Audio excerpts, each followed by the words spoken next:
सावन के शुरू होते ही शिव भक्त कांवड़ यात्रा के लिए निकल जाते हैं। 4 जुलाई से भक्त अलग अलग तरह की कांवड़ यात्रा के लिए निकलते हैं। आइए जानते हैं कांवड़ यात्रा के बारे में विस्तार से। दोस्तों, स्वागत है आपका हमारे इस YouTube चैनल पर।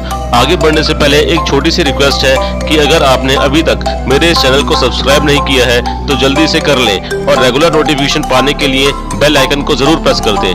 तो आइए आगे बढ़ते हैं। सावन का महीना 4 जुलाई से शुरू हो चुका है। सावन में कांवड़ यात्रा का बहुत महत्व है। भोले बाबा के भक्त सावन में पड़ने वाली शिवरात्रि पर शिवलिंग पर जल चढ़ाते हैं। जो जल शिव भक्त शिवलिंग पर चढ़ाते हैं उसको लाने के लिए कांवड़ यात्रा पर जाते हैं। सावन का पहला जल 15 जुलाई 2023 शनिवार के दिन चढ़ाया जाएगा।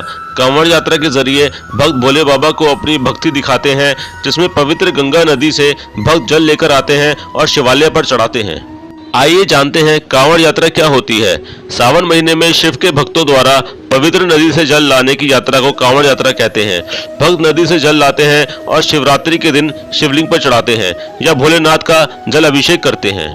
कांवड़ यात्रा एक तीर्थ यात्रा के समान होती है, जिसका लोग पूरे साल भर इंतजार करते हैं और ये यात्रा सावन भर चलती है। कांवड़ यात्रा 4 तरह की होती है। आइए इनके बारे में विस्तार से जानते हैं। सामान्य कांवड़ यात्रा। सामान्य कांवड़ यात्रा में लोग अपनी सुविधा के अनुसार चलते हैं, रुकते हैं और विश्राम करते हुए जल लेने जाते हैं और आते हैं। ऐसे लोगों के लिए पंडाल का आयोजन किया जाता है। आते जाते इन लोगों के खाने की व्यवस्था की जाती है ताकि इन लोगों को किसी दिक्कत का सामना न करना पड़े। आराम करने के लिए रास्ते में पंडाल लगाए जाते हैं और उसके बाद ये लोग अपनी यात्रा आराम कर देते हैं। इनकी सुख सुविधा का पूरा ध्यान रखा जाता है। कांवड़ यात्रा का दूसरा प्रकार है डाक कांवड़ यात्रा। डाक कांवड़ वाले कांवड़िए बिना रुके आते और जाते हैं। ये लोग कहीं विश्राम नहीं करते, इसलिए जब डाक कांवड़ मंदिर आती है तो मंदिर में इनके लिए अलग से जरूरी व्यवस्था की जाती है और इनके लिए रास्ता साफ करा दिया जाता है ताकि ये बिना रुके सीधे शिवलिंग पर जल चढ़ा सके। उसके बाद आती है खड़ी कांवड़ यात्रा।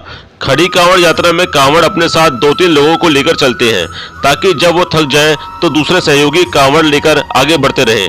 ये कांवड़ रुकती नहीं है, एक दूसरे का सहारा बनकर लोग आगे बढ़ते हैं। और फिर आती है दांडी कांवड़ यात्रा। दांडी कांवड़ यात्रा को सबसे मुश्किल माना जाता है।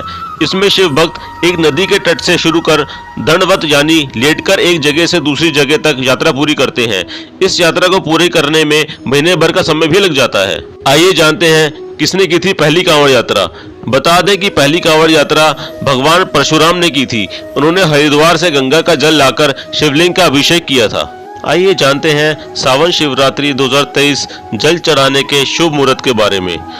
चतुर्दशी तिथि प्रारंभ 15 जुलाई 2023 को शाम 8:32 से शुरू। चतुर्दशी तिथि समाप्त 16 जुलाई 2023 को रात 10:08 तक। सावन शिवरात्रि 15 जुलाई 2023 शनिवार। निशीता काल पूजा समय सुबह 12:07 से 16 जुलाई को सुबह 12:48 तक। शिवरात्रि पारण समय 15 जुलाई को सुबह 5:33 से दोपहर 3:54 तक। रात्रि प्रथम पहर पूजा समय शाम 7:21 से 9:54 तक। रात्रि द्वितीय पहर पूजा समय रात 9:54 16 जुलाई को सुबह 12:27 तक। रात्रि तृतीय पहर पूजा समय 16 जुलाई को सुबह 12:27 से दोपहर 3 बजे तक। कांवड़ यात्रा के प्रमुख नियम। कांवड़ यात्रा के दौरान किसी भी तरह का नशा, मांस, मदिरा या तामसिक भोजन नहीं करना चाहिए। कांवड़ यात्रा पूरी तरह पैदल की जाती है। यात्रा प्रारंभ होने से लेकर पूर्ण होने तक सफर पैदल ही किया जाता है। यात्रा में वाहन का प्रयोग नहीं किया जाता। कांवड़ में गंगा या किसी पवित्र नदी का ही जल रखा जाता है, किसी कुएं या तालाब का नहीं। कांवड़ को हमेशा स्नान करने के बाद ही स्पर्श करना चाहिए और ध्यान रखना चाहिए कि यात्रा के समय कांवड़ या आपसे चमड़ा स्पर्श न हो। कांवड़ियों को हमेशा जत्थे के साथ ही रहना चाहिए। कांवड़ यात्रा के दौरान ध्यान रखना चाहिए कि अगर आप कहीं रुक रहे हैं तो कांवड़ को भूमि या किसी चबूतरे पर ना रखें। कांवड़ को हमेशा स्टैंड या डाली पर ही लटका कर रखें। अगर गलती से जमीन पर कांवड़ को रख दिया है तो फिर से कांवड़ में पवित्र जल भरना होता है। कांवड़ यात्रा करते समय पूरे रास्ते बम बम भोले या जय जय शिव शंकर का उच्चारण करते रहना चाहिए। साथ ही यह भी ध्यान रखना चाहिए कि कांवड़ को किसी के ऊपर से लेकर ना जाए। तो दोस्तों, ये थे कांवड़ यात्रा से जुड़े कुछ रोचक तथ्य। आशा करता हूँ आपको मेरी ये वीडियो पसंद आई होगी। धन्यवाद।